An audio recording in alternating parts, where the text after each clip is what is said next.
सर्वेभ्यो नमो नमः। मम नाम डॉक्टर लूनेश कुमार वर्मा, व्याख्याता, शासकीय उच्चतर माध्यमिक विद्यालय शशांकपेरे, जिला रायपुर मध्ये पदस्थोऽस्मि। अद्य वयं पठामः नवम्याः कक्षायाः पाठः ब्रेल लिपि।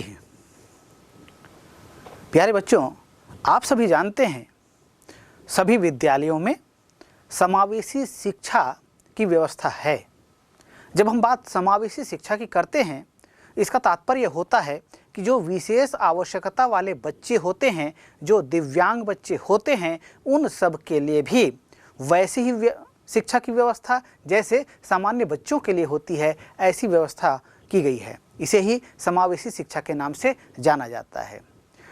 सामान्य रूप से जब हम दिव्यांग की चर्चा करते हैं तो दिव्यांगता के अंतर्गत केवल वे ही नहीं आते हैं जो शारीरिक दृष्टि से अपूर्ण दिखाई देते हैं, अपितु मानसिक दृष्टि से भी अपूर्ण जो बच्चे होते हैं या विकसित नहीं होते हैं, ऐसे बच्चे भी इसके अंतर्गत आते हैं। तो ऐसे विशेष आवश्यकता वाले अनेक प्रकार के बच्चे होते हैं, जिनके विषय में, जिनके विकास के लिए, जिनकी समुचित शिक्षा के लिए शासन द्वारा तरह तरह के प्रयत्न किए जा रहे हैं।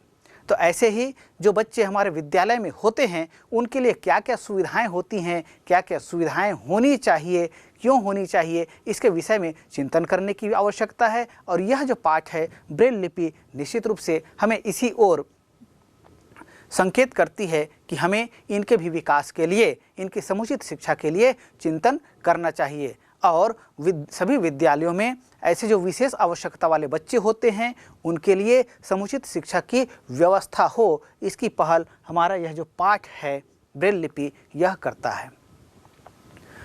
चलिए हम आज पढ़ते हैं पाठ ब्रेल लिपि। आइए सबसे पहले हम इस पाठ के जो पाठ्यांश हैं, इन अंशों को सुनते हैं। प्यारे बच्चों, आज हम पढ़ने जा रहे हैं सप्तमः पाठः ब्रेल लिपि। ब्रेल लिपि का आविष्कार लुई ब्रेल ने किया था। फ्रांस देश के कूपरवे शहर में 4 जनवरी 1809 को उनका जन्म हुआ था। शुरुआती 3 सालों तक लुई देख सकते थे। एक दिन उनके पिता बाहर गए थे। वे घोड़ों पर बैठने की चमड़ी की जीन बनाते थे। उनका चमड़े को काटने छेदने का औजार घर पर था। उसी में एक नुकीला सूजा था। खेल खेल में लुई उससे चमड़े पर छेद करने की कोशिश कर रहे थे। सूजा फिसला और लुई की एक आंख में जा लगा। फिर चोट का असर दूसरी आंख तक फैल गया। लुई के पिता ने लुई के लिए एक पतली छड़ी बना दी। धीरे धीरे लुई ने छड़ी की मदद से टटोलकर चलना सीख लिया। वे छूकर, सूंघकर, सुनकर चीजों को पहचान लेते थे। थोड़े दिनों बाद उन्हें पेरिस शहर के नेत्रहीन बच्चों के एक स्कूल में दाखिला मिल गया। शाम को लुई ने संगीत और पियानो बजाना सीखना शुरू किया। उन दिनों नेत्रहीन बच्चों के लिए किताब बनाने के कई प्रयास हो रहे थे। कागज की पट्टी पर छेद करके एक अनोखी लिपि खोजी गई। कागज को पलटकर उभरी हुई बिंदियों को छूकर पढ़ा जा सकता था। उसको बेहतर बनाने के काम में लुई जुट गए। लुई ने फ्रेंच भाषा की रोमन लिपि के सभी 26 अक्षरों के उभरी हुई 6 बिंदुओं वाले नमूने बना डाले। उन बिंदियों को छूकर पढ़ना लिखना संभव था। यही लिपि ब्रेल लिपि नाम से प्रसिद्ध हुई। 6 जनवरी 1852 को लुई ब्रेल का देहांत हुआ, लेकिन आज तक ब्रेल लिपि काम में आती है। ब्रेल लिपि में किताबें छपती हैं। कंप्यूटर आने के बाद से उस पर पढ़ना और लिखना और अधिक आसान हो गया है। प्रस्तुत पाठ में आए नीलेश जैसे बच्चों की विशेष आवश्यकता है। वह देख नहीं सकता है, उसको पढ़ने लिखने के लिए खास उपकरणों की जरूरत होती है। यह उसका अधिकार है। इस पाठ में नीलेश और उसके मित्र धनुष का संवाद है। नमस्कारः, अत्र भवतां स्वागतम्। नमस्कारः। आगच्छतु, उपविशतु। भवतः परिचयः किम्? मम नाम नीलेशः अस्ति। अहं नवम्यां कक्षायां पठितुमागच्छामि। मम मातुः स्थानान्तरणम् अस्मिन् नगरे अभवत्। भवतः परिचयः किम्? मम नाम धनुषः। अहमपि नवम्यां कक्षायां पठामि। किन्तु महदाश्चर्यम्, भवान् कथं पठति? अहं ब्रेल लिपि माध्यमेन पठनं लेखनं च करोमि। इयं विशिष्टा लिपिः अस्ति। अतीव शोभनमस्ति। मित्र, मम पूर्वविद्यालये मम कृते सर्वाणि साधनानि सुलभानि आसन्। कानि कानि साधनानि? विद्यालयं परितः दृष्टिबाधितमित्राणां कृते विशेषः मार्गः निर्मितः। अयं मार्गः कथं लाभप्रदः? मित्र, अहं स्वकीयेन दण्डसाहाय्येन संस्पृश्य सर्वत्र गमनागमनं करोमि। मित्र, स्वकीयां कक्षां भवान् कथं जानाति? द्वारमध्ये ब्रेल लिप्या कक्षायाः संख्या लिखिता। तेन किं भवति? तं स्पर्शं कृत्वा जानाम्यहम्। किं तव पुस्तकानि अपि ब्रेल लिप्याम् उपलब्धानि सन्ति? आम्, विद्यालये एकः सङ्गणकः अपि मम मित्रम्। तेन किं भवति? सङ्गणके एका विशिष्टा सुविधा वर्तते। मम वचनं श्रुत्वा सङ्गणकः लिखितुं शक्नोति। भवतः वृत्तान्तं श्रुत्वा दृष्ट्वा च अहमपि स्फूर्तिम् अनुभवामि। एतादृशानि साधनानि सर्वेभ्यः दृष्टिबाधितेभ्यः सुलभानि भवन्ति। आम् धनुष, अस्माकं विद्यालये विविधोपकरणानि न सन्ति। ततः किं कर्तव्यम्? वयं सर्वे छात्राः आवेदनं कुर्याम यत् अस्माकं विद्यालये समुचिता व्यवस्था भवेत्। तदैव अस्माकं मित्राणां विशेषावश्यकतायाः पूर्तिः भविष्यति। उत्तमः विचारः तव। प्यारे बच्चों, अभी हमने पाठ ब्रेल लिपि का वाचन सुना। अब आइए इस पाठ के जो विशेष अंश हैं, इन अंशों को समझने का प्रयास करते हैं। अभी आप लोगों ने जैसा सुना, यह पाठ जो है संवाद पाठ है, अर्थात दो लोगों के बीच में, दो बच्चों के मध्य वार्तालाप हो रही है। उनमें से एक बच्चा जो है वह दिव्यांग है, वह नेत्रहीन है। लेकिन नेत्रहीन बच्चा एक सामान्य विद्यालय में कैसे अपना अध्ययन सुचारू रूप से संपन्न कर सकता है, उसके जीवन में क्या क्या चुनौतियां आती हैं, इसके विषय में दोनों मित्र धनुष और नीलेश ये आपस में चर्चा करते हैं। तो इनमें से यह जो मित्र है नीलेश, यह जो है यह नेत्रहीन है। निश्चित रूप से इनका जीवन चुनौती भरा है, लेकिन फिर भी चुनौतियों के आगे, जो चुनौतियों से पार पाते हैं या कहें कि जो चुनौतियों से संग्राम करते हैं, निश्चित रूप से जीवन में वे नए आयाम गढ़ते हैं। तो ऐसा ही दायित्व अब नीलेश के ऊपर है। तो नीलेश विद्यालय में आता है, तब उसको देखकर उस विद्यालय का छात्र धनुष यह उनसे संवाद करता है और कहता है, क्या कहता है? नमस्कारः अत्र भवतः स्वागतम। धनुष एक नए सहपाठी नीलेश को देखकर सबसे पहले उसका अभिवादन करता है, नमस्कार कहता है। ये सामान्य पद्धति है, जब भी हम किसी से मिलते हैं, चाहे बड़े से मिले, छोटों से मिले या अपने जैसे लोगों से मिलते हैं, तब निश्चित रूप से हमें उनका अभिवादन करना चाहिए। जो बड़े हैं उनके योग्य, माने जिस व्यक्ति से भी हम मिल रहे हैं उनके योग्य, यथा योग्य अभिवादन हमें करना चाहिए। ये हमारे संस्कार हैं। तो धनुष अपने संस्कार का परिचय देते हुए कहता है, नमस्कारः, नमस्कार, अत्र भवतः स्वागतम। अत्र यह अव्यय पद है और यह स्थानवाचक अव्यय पद है।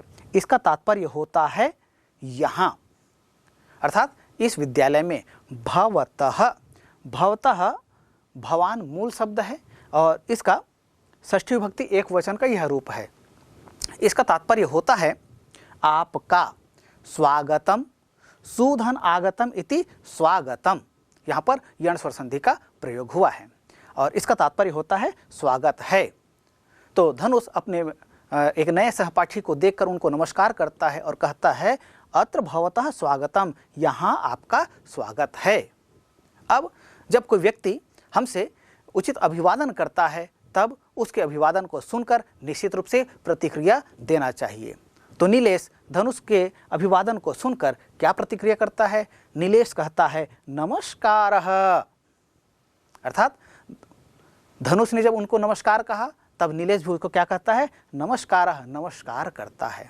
नमस्कार यह जो पद है, यह संधि युक्त पद है। इसको जब हम संधि अलग करें तो नमः धनकारः इति नमस्कारः, यहाँ पर विसर्ग संधि का प्रयोग हुआ है। तो एक व्यक्ति, एक बच्चा धनुष जब नमस्कार करता है तो उसके प्रत्युत्तर में नीलेश भी उनको नमस्कार करता है। दोनों आपस में एक ही विद्यालय में पढ़ने वाले बच्चे हैं।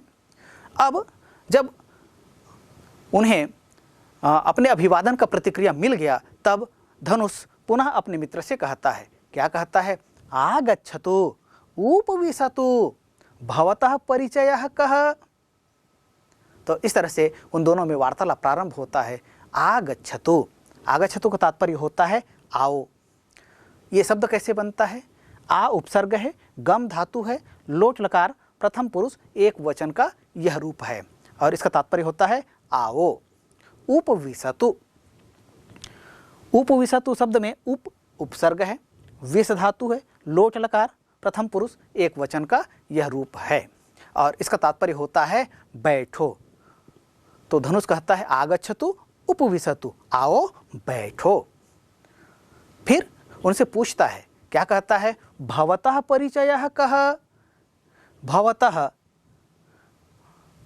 भवान मूल शब्द है, षष्ठी विभक्ति एक वचन का यह रूप है और इसका तात्पर्य होता है आपका। परिचय, परिचय, कः मतलब क्या। तो भवतः परिचयः कः, आपका परिचय क्या है, ऐसा धनुष उस नवागंतुक सहपाठी से पूछता है। अब नवागंतुक सहपाठी कहता है, क्या कहता है? मम नाम नीलेशः अस्ति, मेरा नाम नीलेश है। अहम नवम्यां कक्षायां पठितुमागच्छामि। मम मातुः स्थानान्तरणम् अस्मिन् नगरे अभवत्। भवतः परिचयः कः। तो ऐसा नीलेश जो है मित्र धनुष जो है उनके प्रश्नों का उत्तर देते हुए कहता है मम नाम नीलेशः अस्ति। मम यह शब्द जो है अस्मत् इसका मूल शब्द है। अस्मत् का तात्पर्य होता है मैं। तो अस्मत् शब्द का षष्ठी विभक्ति एक वचन का रूप है मम और इसका तात्पर्य होता है मेरा। तो मम नाम मेरा नाम नीलेशः अस्ति, अर्थात नीलेश है। अहम नवम्यां कक्षायां पठितुमागच्छामि। पठितुमागच्छामि यह शब्द संधियुक्त पद है। संधि अलग करें तो पठितुम धन आगच्छामि इति पठितुमागच्छामि। यहाँ पर व्यंजन संधि का प्रयोग हुआ है। पठितुम जो शब्द कह रहे हैं ये इसका मूल है पठ धातु। पठ धातु में तुमुन प्रत्यय का योग हुआ है और इस तरह से रूप बनता है पठितुम। और पठितुम का तात्पर्य होता है पढ़ने के लिए। आगच्छामि, आ उपसर्ग है, गम धातु है, लट लकार प्रथम पुरुष, लट लकार उत्तम पुरुष एक वचन का यह रूप है। तो इस तरह से रूप बनता है आगच्छामि और इसका तात्पर्य होता है आया हूँ। तो अहम मैं नवम्याम नवमी कक्षायाम कक्षा में पठितुमागच्छामि पढ़ने के लिए आया हूँ। फिर आगे कहता है, क्या कहता है, मम मातुः स्थानांतरणम अस्मिन् नगरे अभवत्। मम मेरे, मातुः माता का, स्थानांतरणम स्थानांतरण, अस्मिन् नगरे इस नगर में, अभवत हुआ। तो मैं यहाँ इसलिए आया हूँ क्योंकि मेरी माता का स्थानांतरण इस नगर में हो गया है। फिर तो इस तरह से तो अपना परिचय दे दिया, अपना नाम बता दिया, किस लिए आया है वो बता दिया, यहाँ क्यों आना पड़ा ये कारण बता दिया। फिर कहता है नीलेश, क्या कहता है, भवतः परिचयः कः। भवतः आपका, परिचयः परिचय, कः क्या है, तो आपका परिचय क्या है। तो इस तरह से अपना परिचय देते हुए वह जो उसका सहपाठी पूछ रहा था उसका भी वह परिचय जानना चाहता है। अब धनुष कहता है, क्या कहता है, मम नाम धनुषः अहमपि नवम्यां कक्षायां पठामि किन्तु महदाश्चर्यं कथा भवान कथम पठति। मम नाम धनुषः, मेरा नाम धनुष है। इस तरह से वह अपना परिचय देता है। जैसे आपका और हमारा अपना नाम है, इसी तरह से धनुष भी अपना नाम अपने सहपाठियों को, अपना वो जो नया सहपाठी है उसको बताता है। कहता है मम नाम धनुषः, मेरा नाम धनुष है।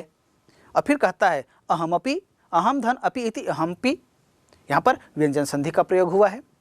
फिर इसका तात्पर्य होता है मैं भी, नवम्याम कक्षायाम, नवमी कक्षा में, पठामि, पठामि का तात्पर्य होता है पढ़ता हूँ।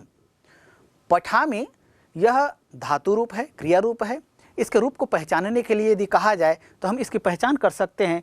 पठ मूल धातु है, लट लकार उत्तम पुरुष एक वचन का यह रूप है और इसका तात्पर्य होता है पढ़ता हूँ। तो अहम अपि नवम्याम कक्षायाम पठामि, मैं भी नवमी कक्षा में पढ़ता हूँ, ऐसा धनुष कहता है। फिर आगे कहता है, क्या कहता है, किंतु महदाश्चर्यम भवान कथम पठति। महदाश्चर्यम, महत धन आश्चर्यम इति महदाश्चर्यम, यहाँ पर व्यंजन संधि का प्रयोग हुआ है। महद मतलब बड़ा आश्चर्य, बड़ा आश्चर्य है। भवान आप, कथम कैसे, पठति पढ़ते हो। तो ये इस तरह से धनुष अपनी जिज्ञासा प्रकट करता है। किंतु महद आश्चर्यम, यह बड़े आश्चर्य का विषय है कि आप कैसे पढ़ते हो। ये वह धनुष जो है ऐसा आश्चर्य क्यों प्रकट कर रहा है, वह ऐसा आश्चर्य इसलिए प्रकट करता है क्योंकि वह जिस अपने नवागंतुक सहपाठी से अभी वार्तालाप कर रहा है वह नवागंतुक दिव्यांग है, वह नेत्रहीन है, वह देख नहीं पाता है। जब देख नहीं पाता है तब सामान्य रूप से जैसे आपको जिज्ञासा होती है उसी तरह से धनुष को जिज्ञासा होती है कि एक नेत्रहीन बच्चा, दिव्यांग बच्चा कैसे पढ़ सकता है। तो उसको प्रश्न करते हुए कहता है किंतु महदाश्चर्यम भवान कथम पठति, आप कैसे पढ़ते हो। इस तरह से वह अपने आश्चर्य को प्रकट करता है। अब उसके द्वारा ऐसा कहे जाने पर नीलेश कहता है, क्या कहता है, अहम ब्रेल लिपि माध्यमेन पठनम लेखनम च करोमि। अहम मैं ब्रेल लिपि माध्यमेन, ब्रेल लिपि के माध्यम से, पठनम पढ़ना, लेखनम लिखना, च करोमि च यह अव्यय पद है। अव्यय पद किसे कहते हैं आप भली भांति जानते हैं। ऐसे पद जिनका प्रयोग कहीं भी किया जाए, किसी भी वाक्य में किया जाए, उनका स्वरूप नहीं बदलता है, वे पद अव्यय पद कहलाते हैं। तो च ऐसा ही पद है और च का तात्पर्य होता है और। पठनम लेखनम च, पढ़ना और लिखना। करोमि करता हूँ। कृ धातु, लट लकार, उत्तम पुरुष एक वचन का यह रूप है और इसका तात्पर्य है करता हूँ। तो अहम ब्रेल लिपि माध्यमेन पठनम लेखनम च करोमि, मैं ब्रेल लिपि के माध्यम से पढ़ना और लिखना करता हूँ। फिर वह आगे ये ब्रेल लिपि क्या है इसका परिचय देते हुए कहता है, क्या कहता है, इयम विशिष्टा लिपि अस्ति, यह विशेष लिपि है। अर्थात जिस तरह से तुम पढ़ते हो, सामान्य पुस्तकों को पढ़ते हो, देखकर पढ़ते हो और लिखते हो, यह वैसा नहीं है, यह विशिष्ट लिपि है। विशिष्ट लिपि क्यों है? ब्रेल लिपि को विशिष्ट लिपि क्यों कहा जा रहा है? ब्रेल लिपि को विशिष्ट लिपि इसलिए कहा जा रहा है क्योंकि इसको देखकर आप नहीं पढ़ सकते हैं। इसके लिए एक विशेष माध्यम होता है, इसको स्पर्श के माध्यम से, उंगलियों के स्पर्श से क्या लिखा हुआ है, इसको जो दिव्यांग होते हैं, जो इस विषय में प्रशिक्षित होते हैं, वे बच्चे या वे लोग भली भांति से पढ़ पाते हैं। इसलिए ब्रेल लिपि को विशिष्ट लिपि कहा गया है। अब जब नीलेश अपने ब्रेल लिपि के बारे में बताता है, इसके विशिष्ट होने के गुण को बताता है, तब धनुष कहता है, क्या कहता है, अतीव शोभनमस्ति। अतीव, अतिधन इव इति अतीव, अर्थात बहुत ही। शोभनमस्ति, शोभनम धन अस्ति इति शोभनमस्ति, यहाँ पर व्यंजन संधि का प्रयोग हुआ है। तो बहुत ही, शोभनम मतलब अच्छा, अस्ति है, यह बहुत ही अच्छा है। अर्थात ये नए लिपि के विषय में मैं आज तक जानता नहीं था, अब तुमने बता दिया तो अब मैं इस ब्रेल लिपि के विषय में भली भांति जानकारी मुझे मिल गई है, ऐसा धनुष कहता है। फिर कहता है, अब नीलेश कहता है, क्या कहता है, मित्र मम पूर्व विद्यालये मम कृते सर्वाणि साधनानि सुलभानि आसन। हे मित्र, मित्र यह संबोधन रूप है, संबोधन एक वचन का रूप है। तो हे मित्र, मम पूर्व विद्यालये, मेरे पहले के विद्यालय में, मम कृते मेरे लिए, सर्वाणि सभी प्रकार के, साधनानि साधन, सुलभानि सुलभ, आसन थे। अर्थात पहले के विद्यालय में, पहले मैं जिस विद्यालय में पढ़ता था उस विद्यालय में मैं जिस तरह से दिव्यांग हूँ, मैं देख नहीं सकता हूँ, इसी तरह से मेरे जैसे और जितने विशेष आवश्यकता वाले बच्चे थे उन सभी के लिए सर्वाणि साधनानि सुलभानि आसन, सभी प्रकार के आवश्यक साधन सुलभ थे, जिसके कारण से हमें पढ़ने लिखने में कहीं कोई कठिनाई नहीं होती थी। जिस तरह से तुम पढ़ पा रहे हो उसी तरह से हम लोग भी पढ़ लिख वहाँ उस विद्यालय में पाते थे, ऐसा नीलेश कहता है। प्यारे बच्चों, यहाँ देखिए, यहाँ एक शब्द प्रयोग हुआ है कृते। कृते का मतलब होता है के लिए। किसी शब्द को चतुर्थी विभक्ति का रूप यदि देना हो या चतुर्थी विभक्ति के अर्थ में कृते शब्द का प्रयोग किया जाता है। तो मम का तात्पर्य होता है मेरा और कृते का मतलब होता है के लिए। तो इस तरह से मम कृते का तात्पर्य हो गया मेरे लिए। अर्थात यहाँ चतुर्थी विभक्ति का रूप देने के लिए कृते शब्द का प्रयोग किया गया है। तो ऐसा आप भी प्रयोग कर सकते हैं और वाक्य विशेष का निर्माण कर सकते हैं। अब नीलेश कहता है, धनुष कहता है, क्या कहता है, कहानी कहानी साधनानि।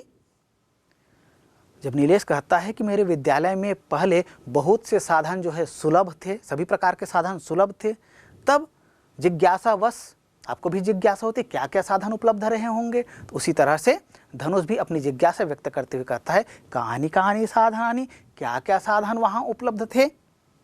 तब नीलेश कहता है, क्या कहता है, विद्यालयम परितः दृष्टिबाधित मित्राणां कृते विशेषः मार्गः निर्मितः।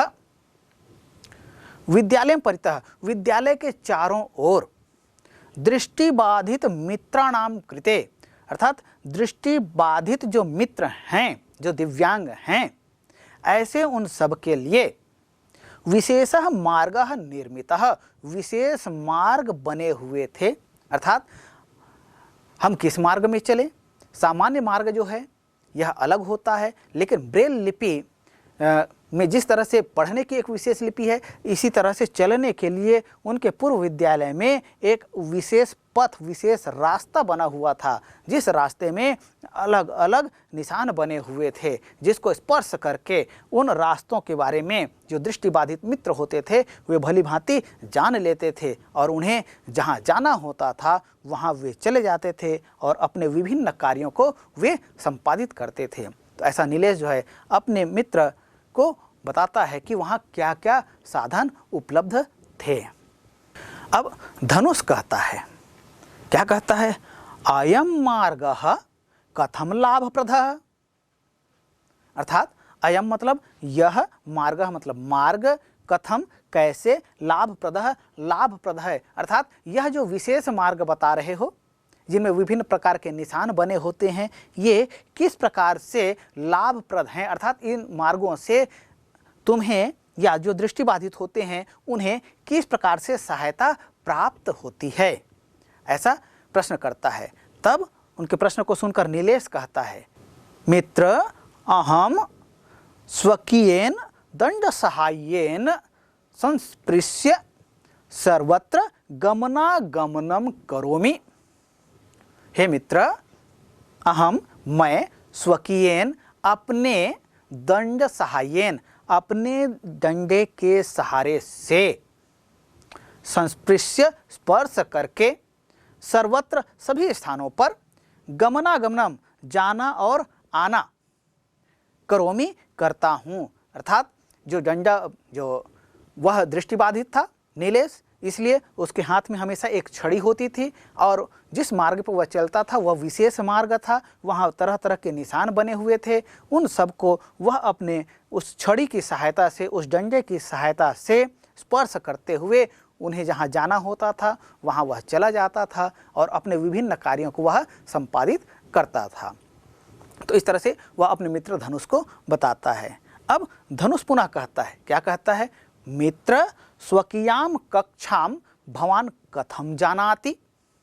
तुम हे मित्र, स्वकीयाम कक्षाम अपनी कक्षा को, भवान आप, कथम जानाति कैसे जानते हो। अर्थात आपको कैसे पता चलता? वहाँ तो बहुत विद्यालय में बहुत से कमरे होते हैं, आपके विद्यालय में बहुत से कमरे हैं, है ना? हाँ, तो इसी तरह से उनके विद्यालय में भी बहुत से कमरे हुआ करते थे। तो उन कमरों में से कौन सा कमरा या कौन सा कक्ष उनका अपना कक्ष है, जिस कक्ष में बैठकर वे अध्ययन करते हैं, इसके विषय में कैसे जानकारी प्राप्त करते हो, ऐसा धनुष जो है अपने मित्र नीलेश से पूछता है।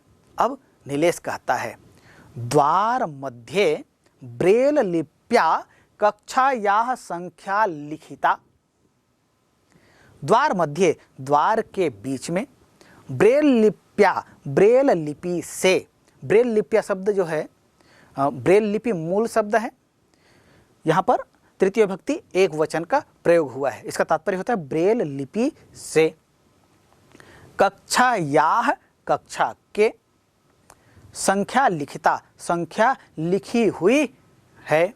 तो द्वार मध्य, द्वार के बीच में ब्रेल लिपि से कक्षा की संख्या जो है वहाँ लिखी हुई है। उस लिखी हुई संख्या को मैं स्पर्श करके जान लेता हूँ कि यह कौन सी कक्षा है। इस तरह से मैं अपनी कक्षा को पहचान कर अपनी कक्षा में प्रवेश करता हूँ, ऐसा नीलेश कहता है। फिर धनुष कहता है, तेन किम भवति, उससे क्या होता है। अर्थात तुम अपनी कक्षा को पहचान लेते हो, स्पर्श कर लेते हो, वहाँ कक्षा के सामने जो कक्षा की संख्या लिखी हुई है वो ब्रेल लिपि में हुई है। तो ब्रेल लिपि में लिखी हुई है, ठीक है, लेकिन इससे क्या होता है, ऐसा धनुष पूछता है। कहता है तेन किम भवति, इससे क्या होता है। तब नीलेश कहता है, ताम स्पर्शम कृत्वा जानाम्यहम। कहता है कि वहाँ कक्षा के सामने जो ब्रेल लिपि में कक्षा की संख्या लिखी हुई है उसको मैं स्पर्श करता हूँ। ताम स्पर्शम कृत्वा, उसको स्पर्श करके, जानामि अहम, जानाम्यहम कैसे बना है, जानामि धन अहम इति जानाम्यहम, अर्थात जान लेता हूँ। तो कक्षा के सामने जो ब्रेल लिपि में संख्या लिखी हुई है, इस संख्या को मैं स्पर्श करके जान लेता हूँ और अपनी कक्षा में प्रवेश कर लेता हूँ, ऐसा नीलेश कहता है। अब धनुष कहता है, क्या कहता है, किम भवतः पुस्तकानि अपि ब्रेल लिप्याम उपलब्धानि सन्ति। किम क्या, भवतः आपके, पुस्तकानि पुस्तकें, अपि भी, ब्रेल लिप्याम ब्रेल लिपि में, उपलब्धानि सन्ति उपलब्ध हैं। जिन पुस्तकों को हम पढ़ते हैं, ऐसा जो तुम्हारा पुस्तक है, क्या वो पुस्तक भी ब्रेल लिपि में उपलब्ध है? यदि होगा तब तो तुम पढ़ पाते होगे, ऐसा धनुष अपनी जिज्ञासा प्रकट करता है। तब नीलेश कहता है, आम, आम का मतलब होता है हाँ, विद्यालये एकः संगणकः अपि मम मित्रम आसीत्।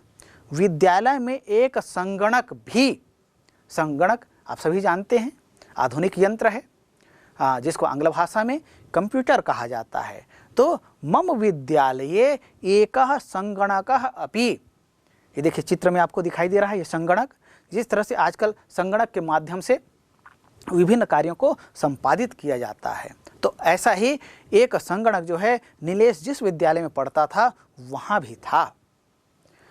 तो कहता है विद्यालय एकः संगणकः अपि मम मित्रम आसीत्। तो उस विद्यालय में मेरे बहुत से मित्र थे, उन्हीं मित्रों में से एक मित्र जो है वह संगणक भी था। तो संगणकः अपि मम मित्रम आसीत्, संगणक भी मेरा मित्र था। अब धनुष कहता है, क्या कहता है, तेन किम भवति, उससे क्या होता है, संगणक से क्या होता है। तब नीलेश कहता है, नीलेश बताता है, आप सभी जानते हैं संगणक जो होता है उसमें तरह तरह की सुविधाएं हैं। तो वैसे ही क्या सुविधा है जिसके बारे में नीलेश बताता है, कहता है संगणके एका विशिष्टा सुविधा वर्तते, मम वचनं श्रुत्वा संगणकः लिखितुं शक्नोति। संगणक में एक विशिष्ट सुविधा होती है। वहाँ विद्यालय में जो संगणक था उसमें एक विशेष सुविधा थी। क्या सुविधा थी, मम वचनम श्रुत्वा, मेरे वचनों को सुनकर, संगणकः संगणक, लिखितुम शक्नोति, लिखने में समर्थ होता था।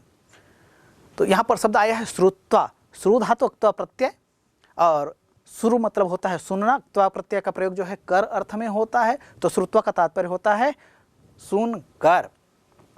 लिखितुम, लिख धातु तुमुन प्रत्यय के योग से बनता है लिखितुम, लिख मतलब होता है लिखना, और तुमुन प्रत्यय का प्रयोग जो है के लिए अर्थ में होता है।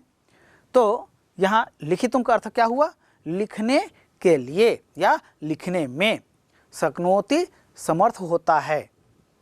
तो संगणक में अर्थात जो कंप्यूटर है उनके विद्यालय में था, उसमें एक विशिष्ट सुविधा थी जिसके विषय में नीलेश अपने मित्र को बताता है और कहता है क्या सुविधा है। आप सभी जानते हैं आजकल जिस तरह से आप सभी चल दूरभाष यंत्र अर्थात मोबाइल के विषय में जानते हैं, इसमें भी आपकी बातों को सुनकर उसमें लेखन होता है ना। हाँ, तो ऐसे ही उनके विद्यालय में जो संगणक अर्थात कंप्यूटर था उसमें भी वचनों को सुनकर अर्थात बातों को सुनकर लिखने के एक विशेष सुविधा थी। तो निश्चित रूप से इन सभी चीज़ों से आप लोग भी भली भांति जानते हो। तो अब इस तरह की सुविधाएं थी, तो निश्चित रूप से नीलेश को लिखने और पढ़ने में बड़ी सहायता मिलती थी।